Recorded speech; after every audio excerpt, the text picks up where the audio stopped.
Hello students, class 11th physics chapter is work, energy and power. Topic is collision. Collision की पहले definition पढ़ते हैं. Collision is an isolated event in which a strong force acts between two or more bodies for short time. In collision, particle may or may not come in real contact. Physics के according जरूरी नहीं है कि collision केवल उसी को कहें जब दो बॉडीज या दो से ज्यादा बॉडीज आपस में कांटेक्ट में आए, रियल टच में आए। ऐसा नहीं है कि केवल रियल टच में आने के बाद ही हम कहें कि दोनों बॉडी या दो से ज्यादा बॉडीज के बीच में कॉलिजन हुआ है। ऐसा भी हो सकता है कि एक बॉडी का पाथ दूसरी बॉडी के इन्फ्लुएंस के कारण यदि चेंज होता है, एक बॉडी का पाथ यदि दूसरी बॉडी के इन्फ्लुएंस के कारण चेंज होता है तो इसको भी हम फिजिक्स के अकॉर्डिंग कॉलिजन कहते हैं। Now, in all types of collisions, number one, the total momentum of the system always remains conserved. किसी भी तरह का हमारा कॉलिजन है, सभी टाइप के कॉलिजन में मोमेंटम हमारा total momentum of the system always remains conserve. Total momentum मतलब सिस्टम का टोटल मोमेंटम, अलग अलग बॉडी का तो मोमेंटम चेंज हो सकता है, but total momentum of the system always remains conserve. Number B, the total energy also always conserve. System की जो टोटल एनर्जी है वो भी हमेशा कंजर्व रहती है।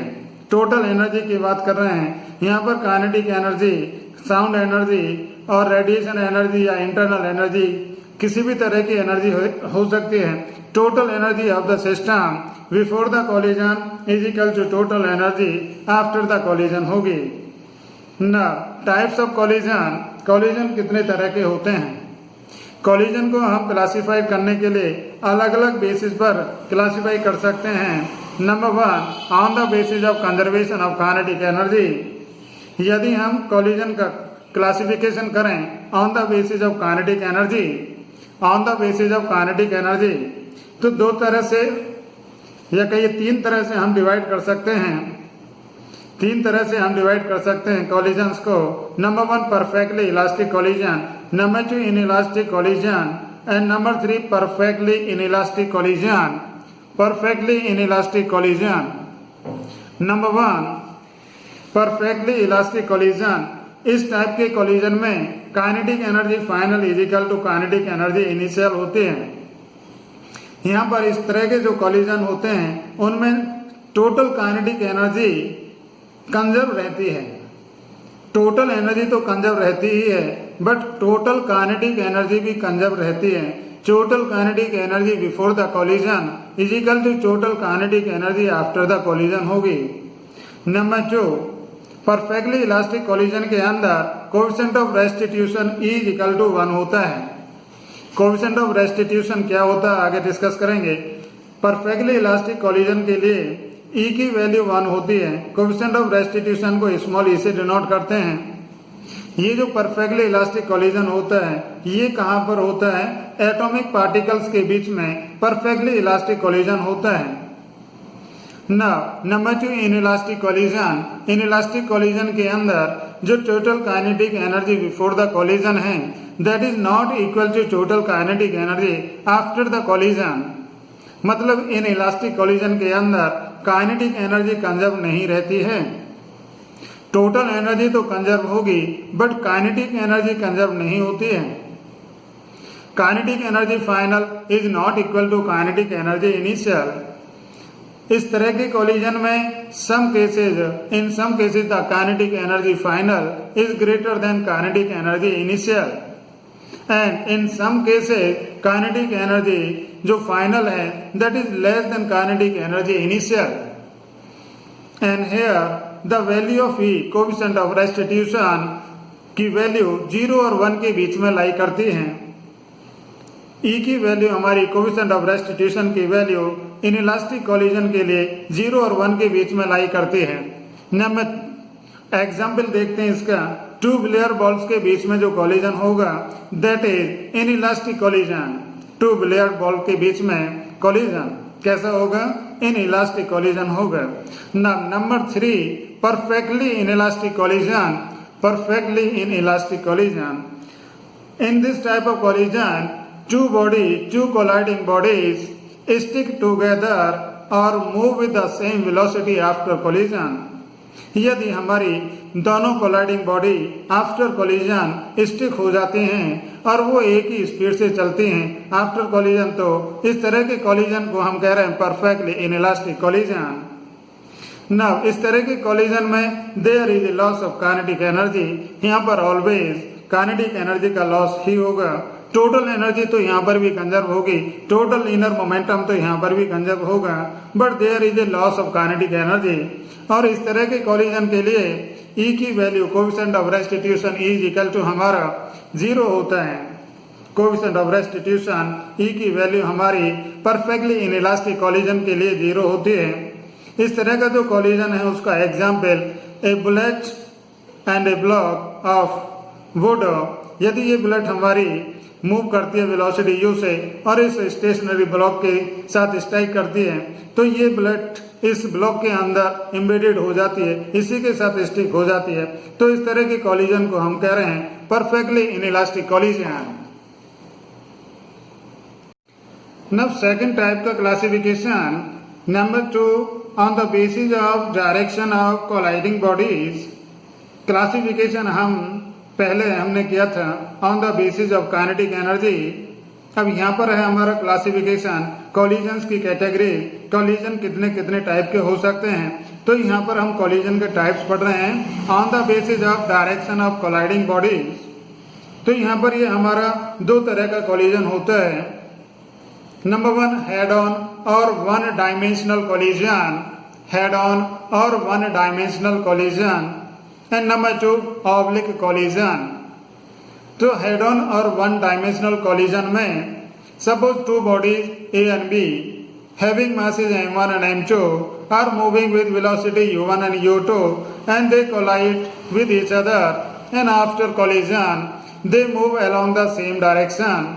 जिस डायरेक्शन में कोलिजन से पहले दोनों बॉडीज मूव करती हैं, along the same direction after collision भी दोनों बॉडीज मूव करती हैं। तो इस तरह के कोलिजन को हम कहेंगे हेड ऑन कोलिजन और 1 डायमेंशनल कोलिजन। यहाँ पर ये जो B है, this B is the impact parameter. इस केस में B की वैल्यू हमारी 0 होती है। इम्पैक्ट पैरामीटर क्या होता है इसको अभी डिस्कस करेंगे। Number 2 oblique collision. Oblique collision के अंदर 2 बॉडीज बिफोर द कोलिजन और आफ्टर द कोलिजन एक डायरेक्शन में मूव नहीं करती हैं। यदि यहाँ पर ऐसा सपोज करें this body A and this is body B, इसकी मोशन की डायरेक्शन यहाँ पर है इस लाइन के अलोंग, और इसकी जो मोशन की डायरेक्शन है वो इस लाइन के अलोंग। दोनों की लाइन के बीच में ये एक कोई डिस्टेंस है। इस परपेंडिकुलर डिस्टेंस को हम कहते हैं इम्पैक्ट पैरामीटर। इन दोनों के बीच में जो डिस्टेंस है, इन दोनों की लाइन है मोशन की, इनकी दोनों की, उसके बीच में जो परपेंडिकुलर डिस्टेंस है, this perpendicular distance is known as impact parameter. और यहाँ पर ये जो वैल्यू होती है इम्पैक्ट पैरामीटर की ऑब्लिक कोलिजन के केस में, this is greater than 0 but less than r1 plus r2। Here this r1 and r2 are the radii of 2 colliding bodies। तो यहाँ पर हमारा हेड ऑन कोलिजन के अंदर या 1 डायमेंशनल कोलिजन के अंदर तो दोनों बॉडीज हमारी एक ही लाइन में मूव कर रही हैं। तो दोनों के केस में यहाँ पर इम्पैक्ट पैरामीटर, यहाँ पर दोनों के बीच में इम्पैक्ट पैरामीटर B की वैल्यू हमारी 0 है, बट इस केस में हमारी इम्पैक्ट पैरामीटर B नॉन 0 है। And this value of B impact parameter is greater than 0 and less than r1 plus r2। r1 और r2 क्या है? Radius of these 2 colliding bodies. तो कोलिजन से पहले ये दोनों इधर मूव करती हैं ना। आफ्टर कोलिजन बॉडी A यहाँ पर जाती है और after collision body A B यहाँ पर जाती है with velocity v1 and v2। तो इस तरह का जो कोलिजन है, such type of collision is known as oblique collision and such type of collision is known as head on collision और 1 डायमेंशनल कोलिजन। आज की क्लास में हम perfectly elastic collision that is head on collision discuss करेंगे, और उस head on collision के अंदर दोनों कोलाइडिंग बॉडीज की जो वेलोसिटी हैं उनकी कैलकुलेशन करेंगे और इस पर बेस कुछ न्यूमेरिकल करेंगे ना। परफेक्टली इलास्टिक कोलिजन और हेड ऑन कोलिजन, इस तरह के कोलिजन में दोनों बॉडी एक ही लाइन में मूव करती हैं। Suppose this body A and this body B, body A का मास m1, बॉडी बी का mass m2 and moving with velocity u1 and u2. This is the situation before the collision and after collision body A हमारी v1 velocity से move करती है, body B हमारी velocity v2 से move करती है. Now according to principle of conservation of linear momentum, according to principle of conservation of linear momentum, हर तरह के कोलिजन में टोटल मोमेंटम सिस्टम का कांस्टेंट होता है. That is total momentum before the collision is equal to total momentum after the collision. This is m1 u1 plus m2 u2 is equal to m1 v1 plus m2 v2. So this is the total momentum before the collision and this is the total momentum after the collision. Equation number 1. Now यहाँ पर ये m1 u1 और here this is m1 v1, दोनों को एक side में लेकर आते हैं. m1 is common take outside, this is u1 minus v1. Similarly इस m2 u2 को इस साइड में ले जाते हैं, तो this is m2 is common v2 minus u2. Equation number 2. Now according to principle of conservation of kinetic energy, क्योंकि हम परफेक्टली इलास्टिक कोलिजन कर रहे हैं, तो परफेक्टली इलास्टिक कोलिजन में तो total kinetic energy of the system भी conserve रहता है.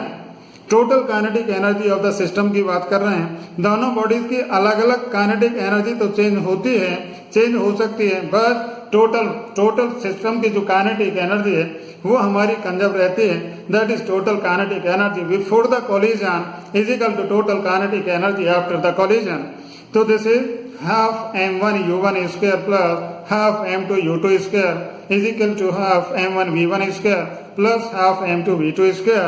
This is total energy before, total kinetic energy before the collision and this is total kinetic energy after the collision. इसको भी हमने हाफ को common लेकर यहाँ से कैंसिल किया और यहाँ पर फिर m1 u1 स्क्वायर और इस टर्म को इधर लेकर आए. m1 is common take out से, तो this is u1 square minus v1 square. And similarly here this m2 v2 square minus u2 square.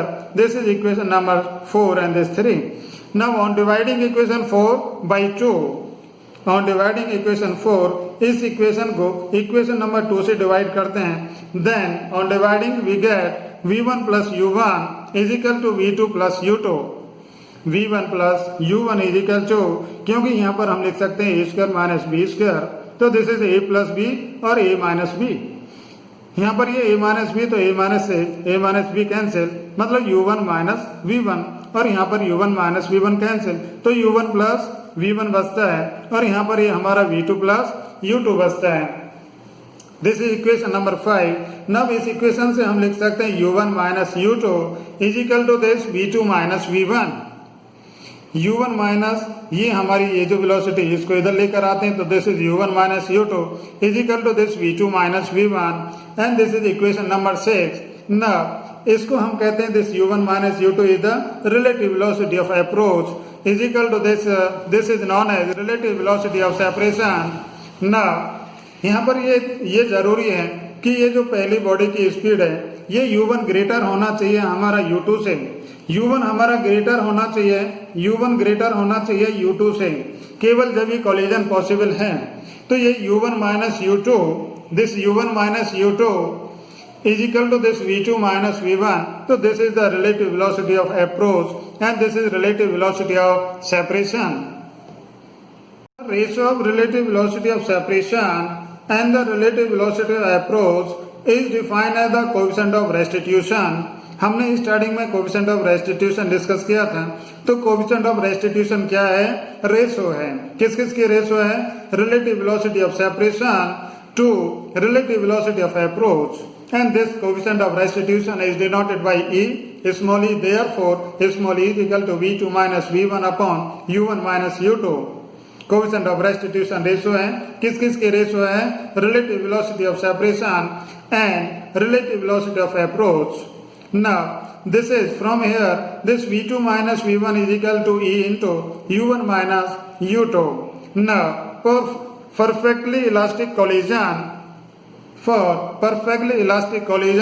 E is equal to हमारा 1 होता है. क्यों?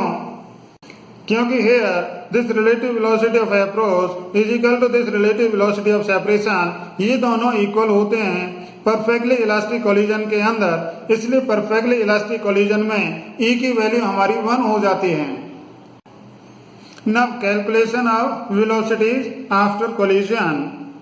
कोलिजन के बाद दोनों बॉडीज की वेलोसिटी हमें कैलकुलेट करनी है। तो पहले बॉडी ए की वेलोसिटी कैलकुलेट करते हैं। तो from equation 6 v2 is equal to u1 minus u2 plus v1 आता है। v2 is equal to u1 minus u2 plus v1. Now on putting this value of v2 in equation number 1, तो equation number 1 में value रखने के बाद then we get m1 v1 plus m2 v2 is equal to m1 u1 plus m2 u2. Now this is m1 v1 as it is, this m2 v2, यहाँ पर हम क्या करते हैं, कॉमन लेते हैं। यहाँ पर this is m2, दिस पहले हमने वैल्यू पुट की, यहाँ पर v2 की वैल्यू पुट की। ये v2 की वैल्यू थी हमारी u1 minus u2 plus v1। ये v2 की वैल्यू हमने यहाँ पर पुट किया। तो this is m2 into u1 minus u2 plus v1 is equal to this m1 u1 plus m2 u2।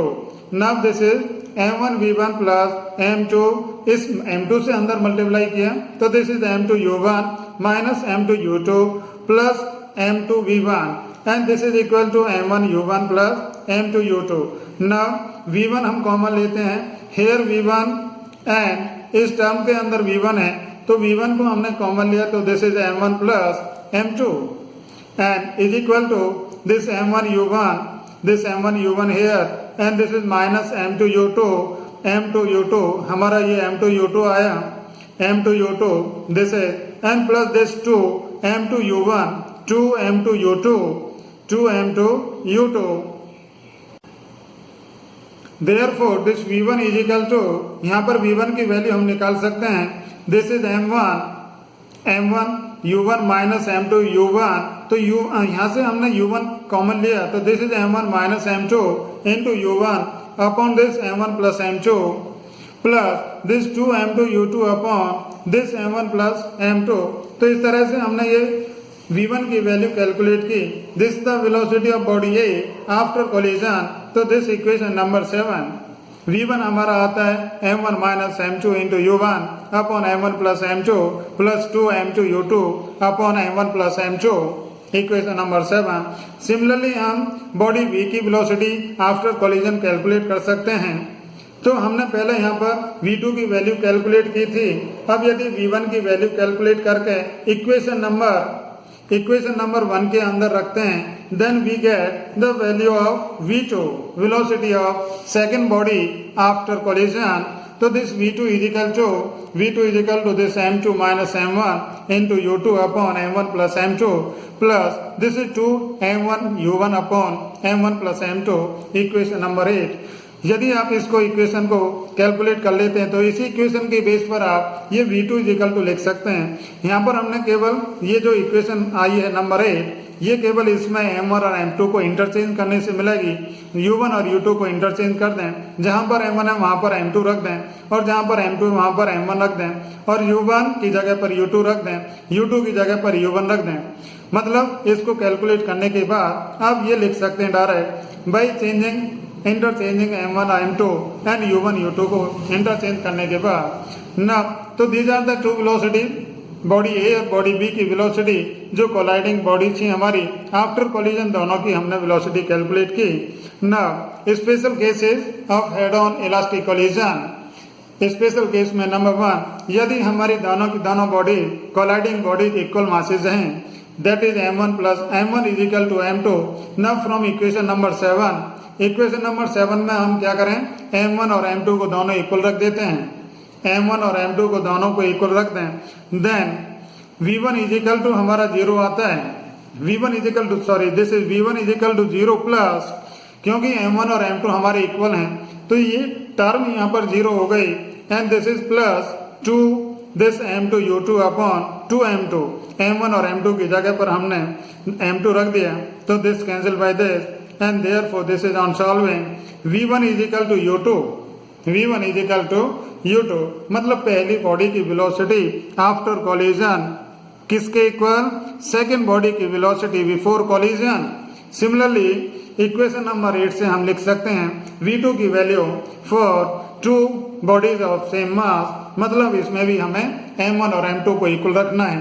तो जब m1 और m2 को इक्वल रखेंगे तो ये टर्म हमारी 0 and plus here this m1 here, तो this is m1 plus m1, तो ये दोनों कैंसिल, तो this v2 is equal to हमारा यहाँ पर u1 आता है। इसका मतलब सेकेंड बॉडी की velocity after collision is equal to velocity of first body before the collision. इसका मतलब when two bodies of equal masses collide elastically, that is perfectly elastic or head-on collision, then their velocities get interchanged after collision। मतलब जब दो bodies हमारी perfectly elastic collision में होती हैं, head on collision में होती हैं, दोनों बॉडीज का यदि मास इक्वल है तो क्या होगा, उनकी वेलोसिटीज आफ्टर कोलिजन इंटरचेंज हो जाती हैं। That is when the two bodies of equal masses undergoes head on collision, head on elastic collision, their velocities get interchange. Now, second special case when m1 is very very greater than m2, यदि हमारी जो पहली body है वो heavy.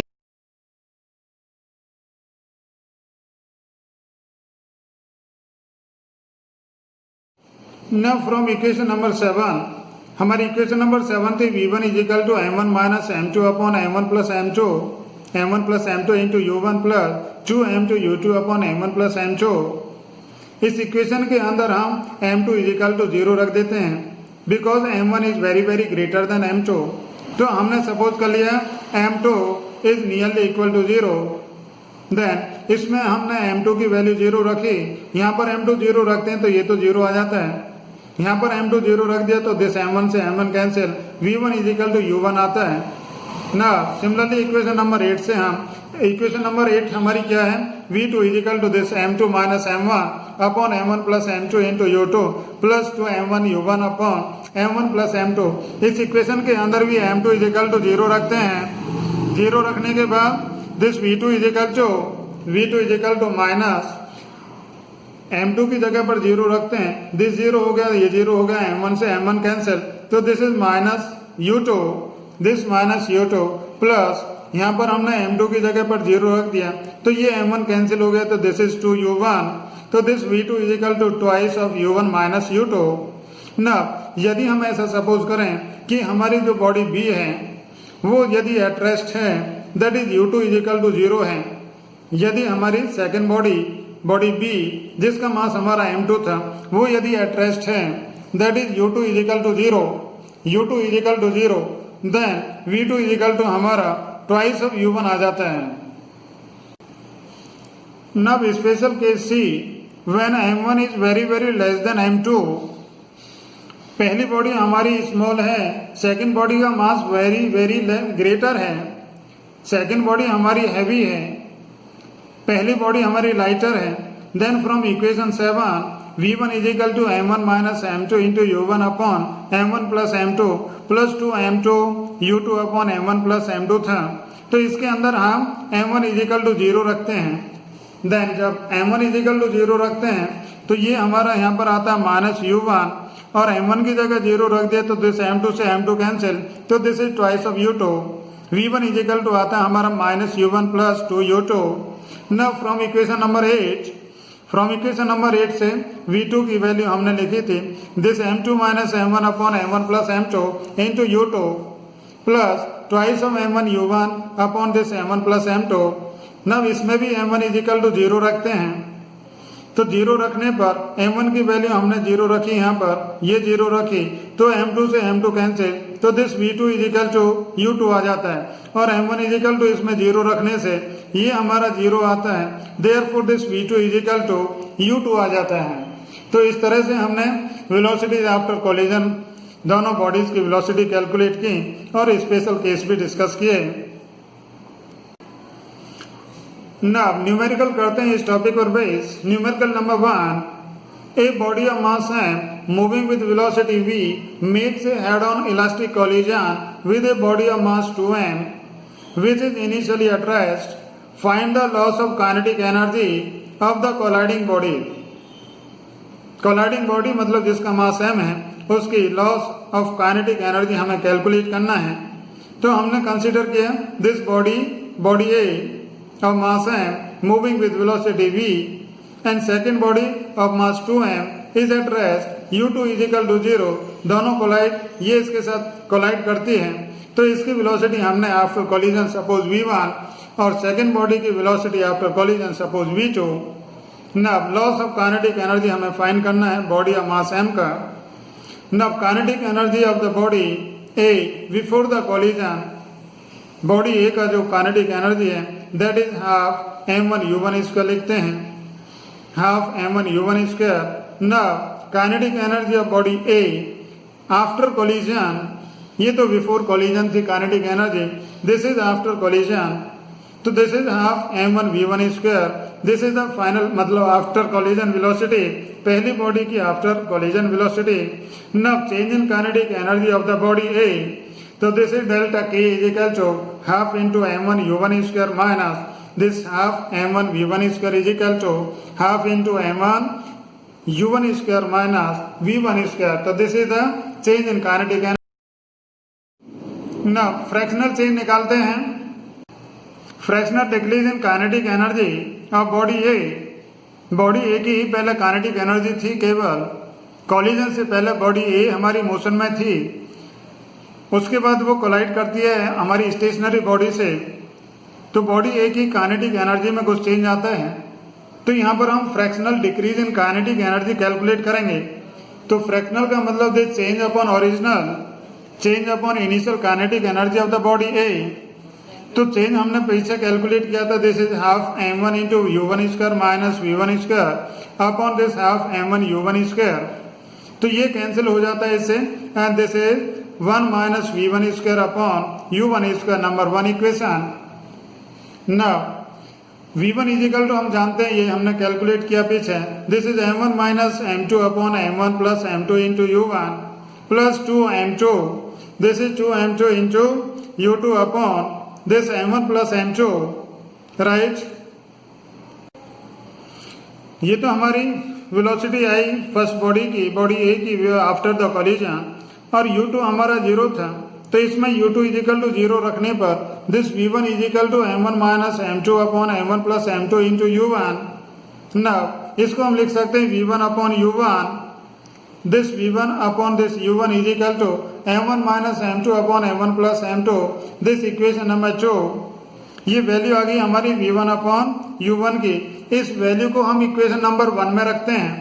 Equation number 1 हमारी ये थी, this is fractional change, fractional decrease in kinetic energy 1 minus v1 square upon this u1 square, इसके अंदर इक्वेशन में रखते हैं, क्या रखते हैं, v1 upon this v1 upon u1 की वैल्यू रखते हैं इसमें, तो ये हमारी this is delta k upon ki is equal to 1 minus, ये वैल्यू हमने v1 अपॉन u1 की रखी यहाँ पर, तो this is m1 minus m2 upon m1 plus m2 का whole square.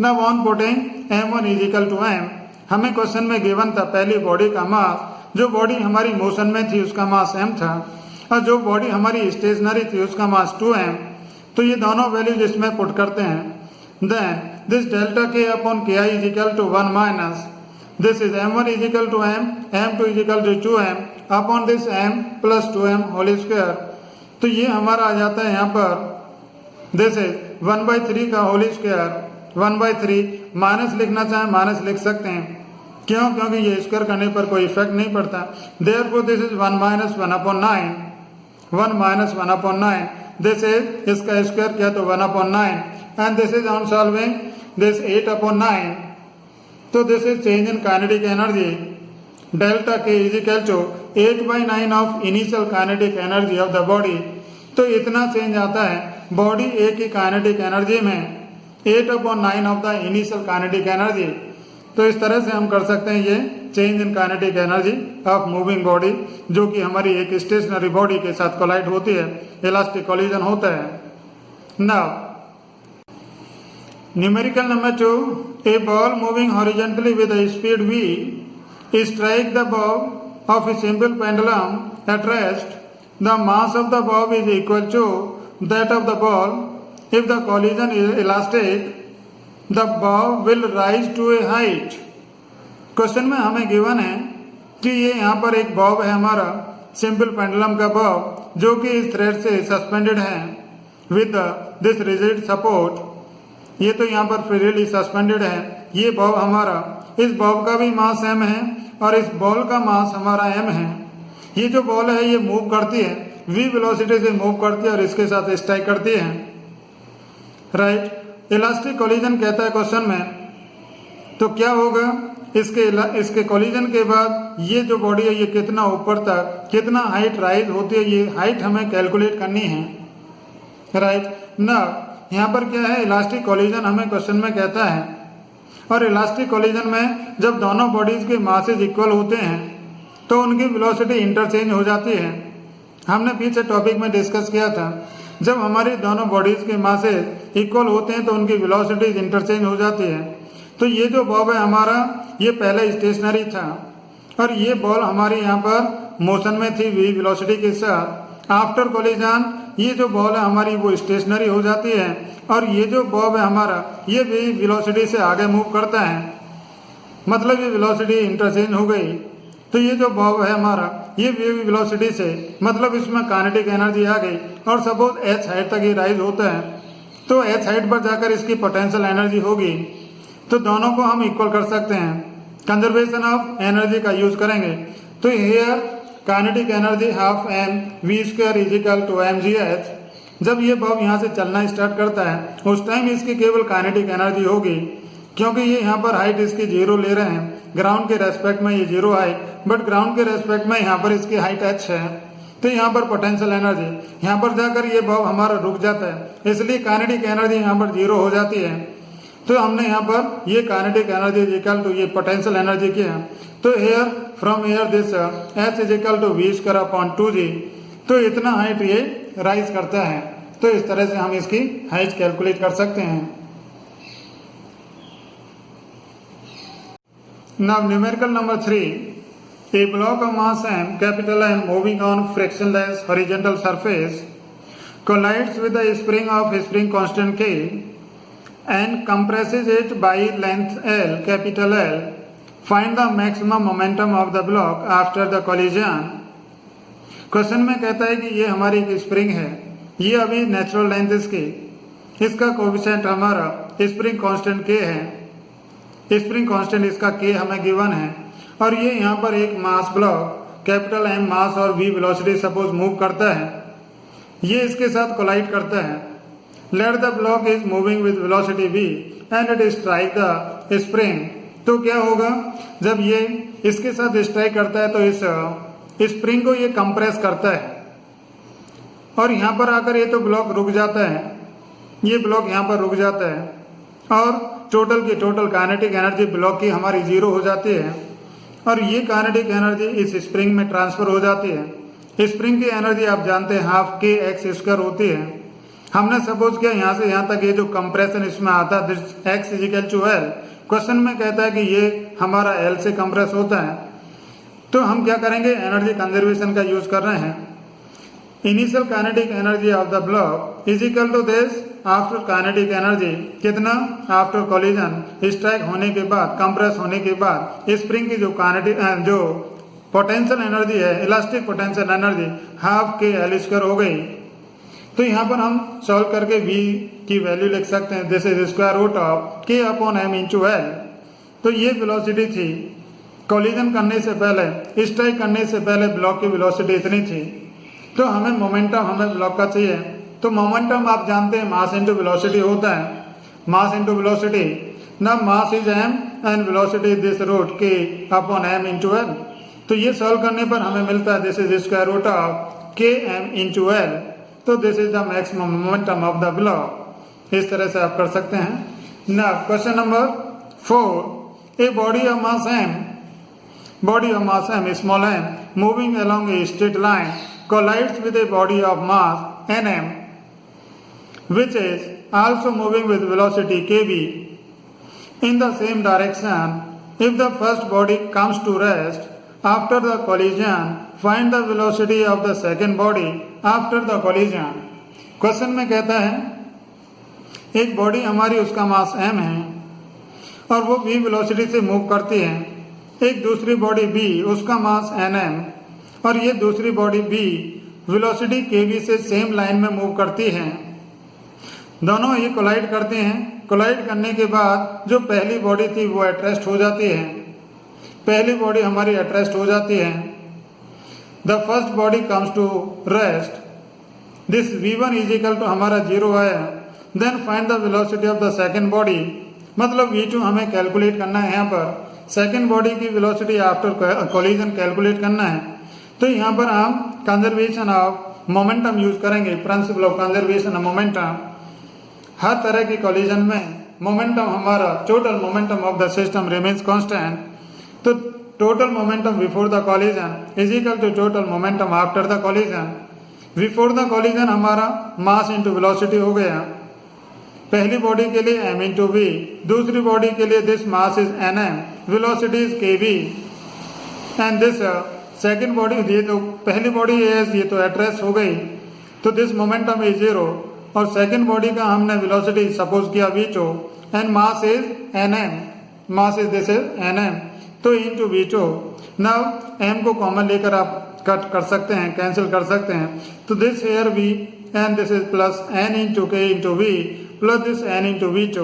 Now v common लेते हैं इसमें, तो this v is common, now this is 1 plus n k is equal to n into v2, and from here this v2 is equal to 1 plus n k into v upon n। तो इस तरह से हम second body की velocity after collision calculate कर सकते हैं। तो this v2 is equal to 1 plus n k into v upon n। यहाँ पर हमें पहली बॉडी v वेलोसिटी से मूव करानी थी और सेकंड बॉडी को kv वेलोसिटी से, पहली बॉडी का मास m, दूसरी का हमारा nm, कोलाइड करने के बाद पहली बॉडी एट रेस्ट आ जाती है, तो सेकंड बॉडी की वेलोसिटी हमें